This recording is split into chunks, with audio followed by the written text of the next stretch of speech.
Acá tenemos diferentes tipos de tejido epitelial. Acuérdense que el tejido epitelial era el que recubría, ¿sí? Sirve de recubrimiento. Por ejemplo, ¿sí? En los pulmones tenemos aquí tejido epitelial simple, ¿sí? En diversas superficies de la dermis tenemos el estratificado, ¿sí? Tenemos diferentes tipos de tejidos epiteliales. También tenemos, por ejemplo, ¿sí? Como les decía, estas invaginaciones que son las que forman las glándulas. Las glándulas forman parte del sistema endocrino y exocrino de nuestro organismo, que son las que se encargan de liberar diferentes sustancias, ya sea al exterior del cuerpo o al interior. Acá tenemos ¿sí? Todas las glándulas del organismo, ¿sí? Las suprarrenales, bueno, las glándulas reproductoras, el páncreas.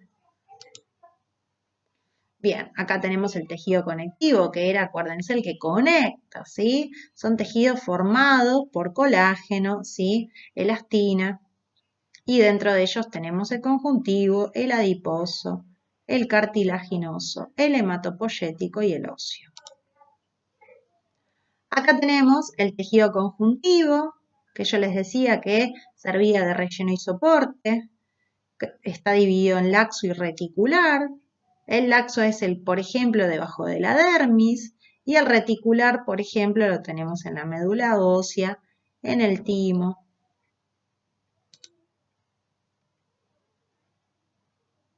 Bueno, acá tenemos ¿sí? El tejido, por ejemplo, elástico y el tejido denso dentro de estos tejidos conectivos.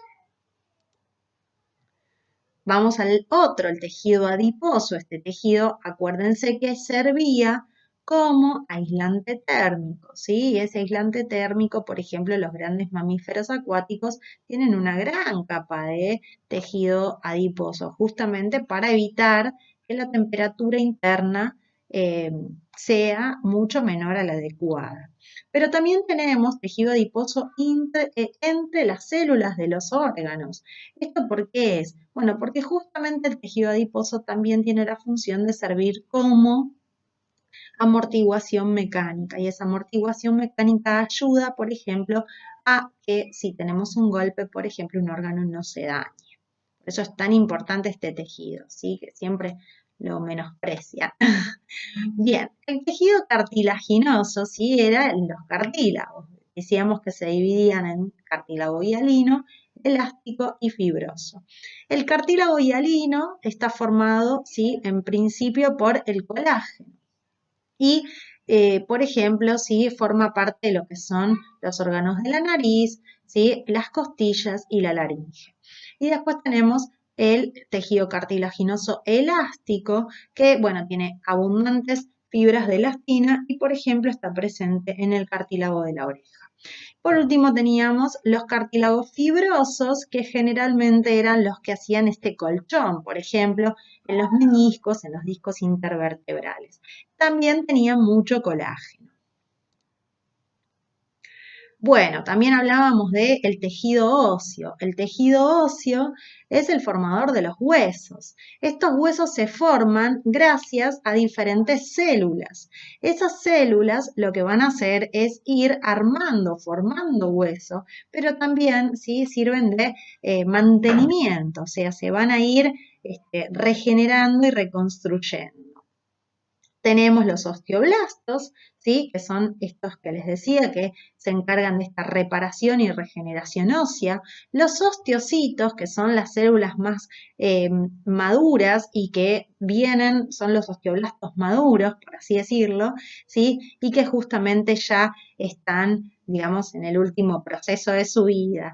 Y después tenemos los osteoclastos, que son células derivadas de los monocitos, que lo que hacen es, digamos, romper huesos, ¿sí? Destruyen el hueso. ¿Por qué se destruye esta matriz?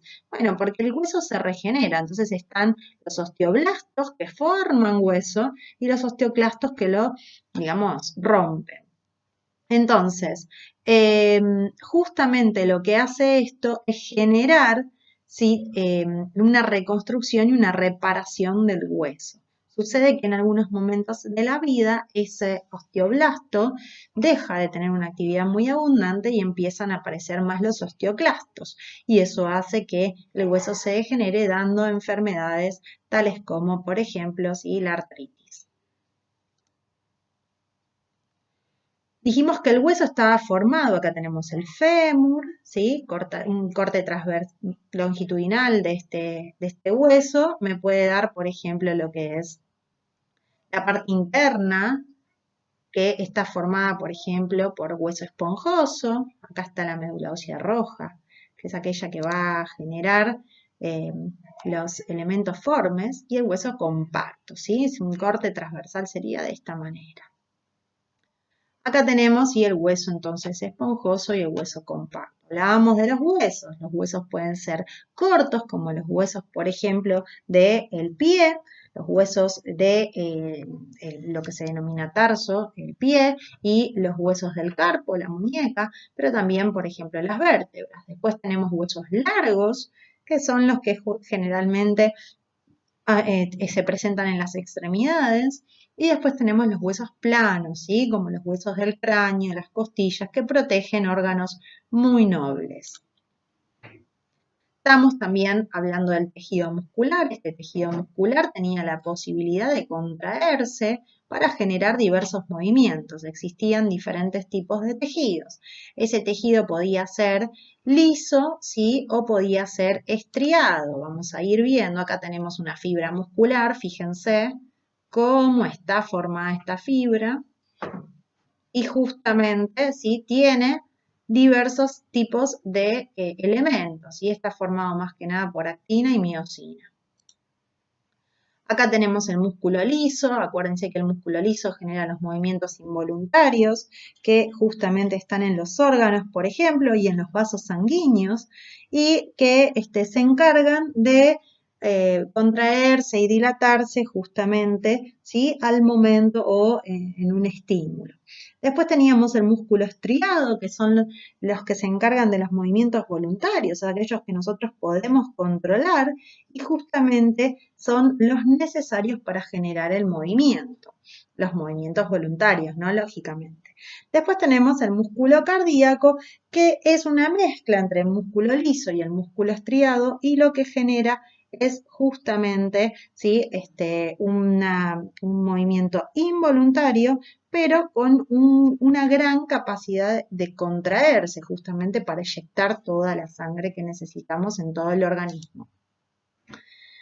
Y por último vimos el tejido nervioso. El tejido nervioso estaba formado por las neuronas. Las neuronas eran las células encargadas de conducir los impulsos eléctricos. Estos impulsos eléctricos generaban justamente la posibilidad de elaborar una respuesta a un estímulo determinado. Acá tenemos una neurona, el cuerpo de la neurona con su núcleo. Acá está el axón estaba formado por una vaina de mielina. Acá tenemos las dendritas, que son las que conectan estos impulsos eléctricos y justamente comunican unos con otros. Acá tenemos otra imagen de una neurona. Bueno, espero que ahora sí lo entiendan. Les mando un beso enorme y nos vemos la próxima.